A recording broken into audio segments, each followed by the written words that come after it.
आज हम डिस्कस करेंगे एक शॉर्ट स्टोरी को the man of the crowd by Edgar Allan Poe. इस शॉर्ट स्टोरी को पब्लिश किया गया था दिसंबर 1840 में। अगर हम इसके राइटर की बात कर रहे हैं एडगर एलन पोए की, तो ये एक अमेरिकन राइटर, पोइट, एडिटर और क्रिटिक है। उसी के साथ साथ ये एक सेंट्रल फिगर माने जाते हैं अमेरिकन लिटरेचर के और रोमांटिसिज्म के। और इनके बारे में ये भी कहा जाता है कि जो डिटेक्टिव फिक्शन का जॉनरा है इंग्लिश लिटरेचर में, उसकी इन्वेंशन करने वाले भी यही हैं, उसके पॉइनियर हम इसको बोल सकते हैं। एडगर एलन पोए की डेट ऑफ बर्थ थी 1809 और डेट ऑफ डेथ थी 1849।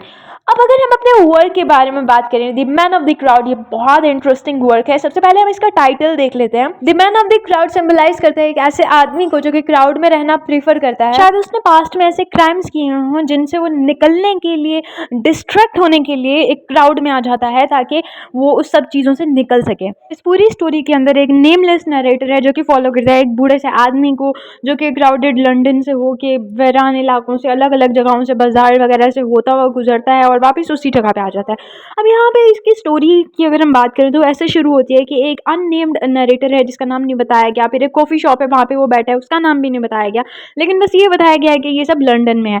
लंदन में अब वो बैठा हुआ है, वो बाहर विंडो से देख रहा है, लोगों को नोट कर रहा है और हर इंसान की कैटेगरी बना रहा है कि ये इंट्रोवर्ट है, ये एक्सट्रोवर्ट है, ये ओवर हो रहा है, ये मतलब फैंसी बहुत ज़्यादा है, ये ऐसा कैटेगरीज लोगों की बना रहा है। तो वहाँ पर उसको एक इंसान नज़र आता है, एक बंदा नज़र आता है, बूढ़ा सा, जिसकी एज बताई गई है 65 से 70 के दरमियान में। अब ये जो उनसा बंदा नरेटर है जो कि कॉफ़ी शॉप के अंदर बैठा है, ये जब बाहर देखते ही उस बंदे को कैटेगराइज कर नहीं पाता, इसको समझ नहीं आती कि वो किस टाइप का है। तो ये जो है ये उसमें इंटरेस्ट लेता है। अब वो जो सा बंदा है उसके बारे में काफ़ी अच्छे से बताया गया है कि वो बहुत हाइट उसकी छोटी है, वो बहुत पतला सा है, उसने एक फिल्थी किस्म का कोट पहना हुआ है, सॉरी कपड़े पहने हुए हैं, और जिस पे बहुत ही खूबसूरत किस्म का टेक्सचर है।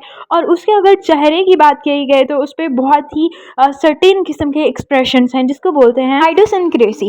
अब ये जो सा नरेटर है ये उसमें काफ़ी ज़्यादा इंटरेस्ट लेता है और ये अब उसको कैटेगराइज तो कर नहीं पाता, तो उसको फॉलो करना शुरू कर देता है। अब नरेटर कॉफ़ी शॉप से निकलता है और उस बंदे के पीछे, उस ओल्ड मैन के पीछे चलना शुरू कर देता है। अब जो ओल्ड मैन है वो इसको नोट नहीं करता, वो चलता जाता है, वो बाजार से गुजरता है, शॉप से गुजरता है, लेकिन कुछ खरीदता नहीं है। फिर उसके बाद वो बहुत ज़्यादा गरीब इलाकों में चला जाता है, वहाँ से सारे फिर फिरा के पूरे लंदन घूम के वापस इसी जगह कॉफ़ी शॉप के सामने उस क्राउडेड प्लेसेस पे दोबारा आ जाता है। अब ये जो टोटल टाइम पीरियड था ना, जो नरेटर है वो उसको एक दिन की शाम से फॉलो करना शुरू करता है और अगला दिन हो जाता है, यानी कि उसको काफ़ी टाइम तक फॉलो करता है। लेकिन अब वो जो ओल्ड मैन है वो इसको नोटिस करता ही नहीं है। एंड पर जो नरेटर है वो उसके सामने आके खड़ा हो जाता है, लेकिन वो ओल्ड मैन फिर भी उसको नोटिस नहीं करता। और अब यहाँ पे जो नरेटर है वो सब चीज़ों को कंक्लूड करके कहता है कि ये जो सा ओल्ड मैन है, the type and genius of deep crime, कि शायद इसने कोई बहुत बड़ा क्राइम किया है, कुछ किया है जो ये क्राउड में आ जाता है, कहीं रह नहीं पाता, इसको कुछ समझ नहीं आ रही और बस ये अपनी सेंसेस खो चुका है। और अगर हम इसका डीप एनालिसिस करें तो यहाँ पर ये भी कह सकते हैं कि जो नरेटर है वो सिर्फ इसी इंसान को कैटेगराइज नहीं कर पाया, इसीलिए वो इसको मैन ऑफ द क्राउड का नाम दे देता है।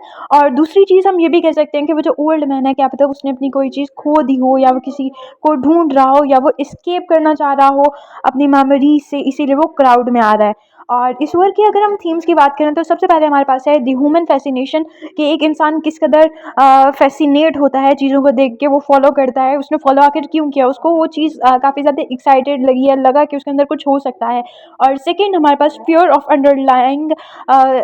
अंडरलाइंग एविल, यानी कि अगर किसी ने कोई मतलब गलत काम किया है या कोई ख़राब काम किया है तो वो डर के मारे लोगों में ही रहते हैं, वो दूर नहीं होते कि भाई हमें शैतानी ताकतें कहीं पकड़ ना ले, मतलब ऐसा ही कुछ हो सकता है।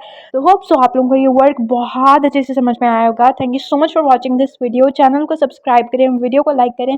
अगर आपको किसी भी टॉपिक पर वीडियो चाहिए तो आप लोग मुझे कमेंट कर सकते हैं। Thank you so much for watching this video.